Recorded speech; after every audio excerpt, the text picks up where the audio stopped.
You have to have a good sense of self. When I got to a point where I started to understand that and just enjoy every moment, that's when things changed around. But that didn't happen until I was like an adult.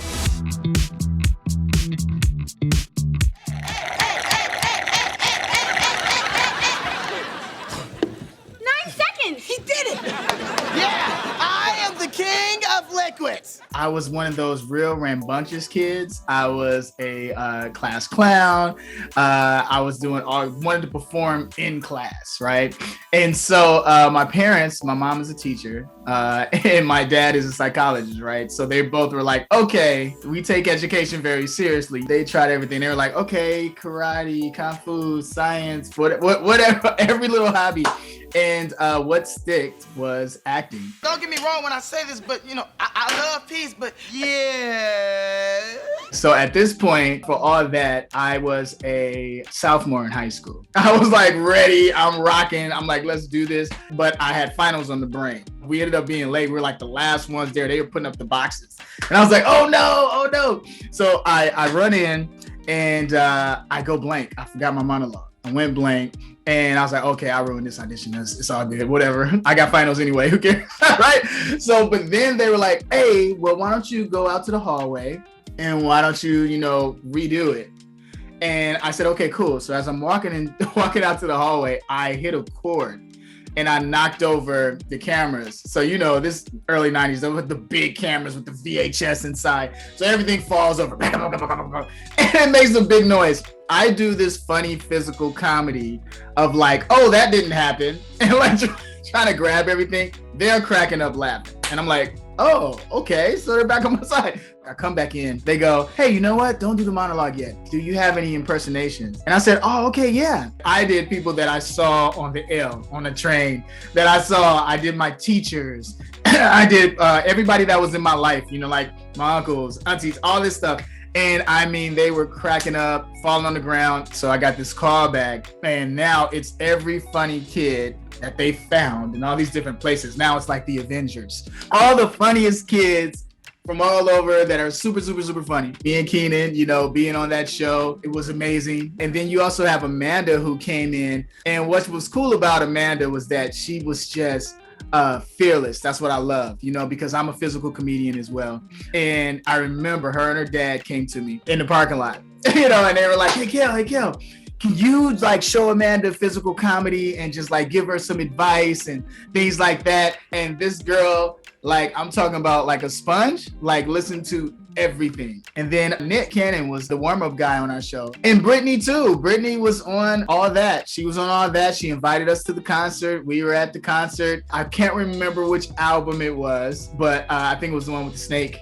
You know what I mean? But it's just so many great memories of like all of us. Every time we get together, it's like a high school reunion or a college reunion. You know what I mean? It's just like really cool seeing everybody, and we all keep in touch. Now as for you, yo girl, why you fronting, super dude? You ain't gonna do nothing. Kenan and I, they put us in every sketch together because Kenan and I would always like hang out after a sketch, after a show. We're just hanging out, joking around and doing pranks, all kind of stuff on set. And so they would watch us and see us do that. And all of our sketches together were just hilarious. And so one hiatus, because usually on hiatus we go back to school, everybody goes to school. And so I remember one hiatus, they said, well, you guys are going to stay here. They were like, yeah, so you're going to stay here and you're going to shoot your own show. And then at one point it was like all that Kenan Kel, like back to back while in school, and while doing all these other things that we had going on at the time. It's an onion. I deep fried it myself. I really love it, Ed, but it's kind of hot. The Good Burger sketch was one of the popular ones that all the celebs that came by and guest starred on, all that, they wanted to be on the Good Burger set, which is great for me because I was like, I got to meet all these people. Ed was everywhere. Ed was on Soul Train, MTV with Bill Bellamy. I'm on MTV Jams. And then we decided to do the movie. Don't I know you from somewhere? Ever been to Australia? No?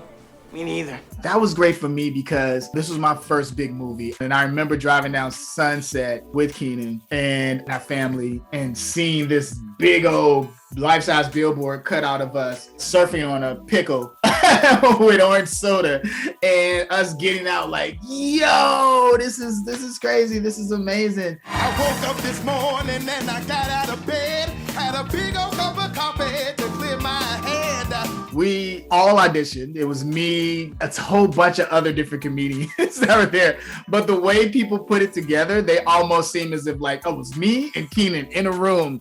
And it was Tina Fey and Jimmy Fallon blowing tell jokes. And we both tell jokes at the same time. And then they go, Kenan, you want Kel, go over there. No, that's literally not what happened. We all were like auditioning at the same time, like regular SNL. And, you know, they have to take who they could take. And I remember Kenan, after that, he went through, I want to say 4 or 5 more auditions before he actually got in. And I love Kenan. I love watching him on there. And we talk all the time. It's more about like us being dads now. And talking about the kids and things like that. Chicken is good on every occasion. Right? That's cool. I think I agree. No. She said no. So yes, I am a youth pastor. I became a youth pastor because it was a beautiful thing that I always was actually working with kids all these years and being in family entertainment. I do a lot of stuff within my community. I do a lot of things with giving back. Mental health is such a serious thing that people deal with, and people just in general, we're all going through like a lot of different emotional things in our life and emotional walls. And I just want to let people know that they're beautifully and wonderfully made by God, right? I want them to let them know that and to get up and understand that and not give up on themselves. And for me, I just want them to know that, look, you are blessed. So my book is called Blessed Mode. And Blessed Mode, it is really a pick me up for your day. What you do is it's a devotional.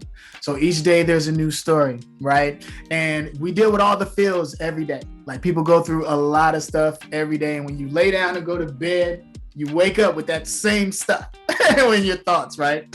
So what this is renewing your mind daily. It's like a restart. You know, it's a prep for your day, right? To let you know that God loves you, to let you know that you were born for a purpose, to let you know to keep going.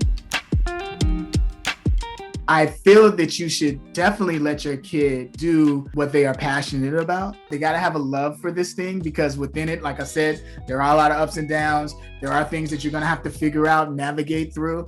But the cool thing about it is that their dad has been through it. It can really show them and give my testimony and help them and let them know about certain things. It's like, if you really want to do this and you're really serious about it, of course, I'm going to support you.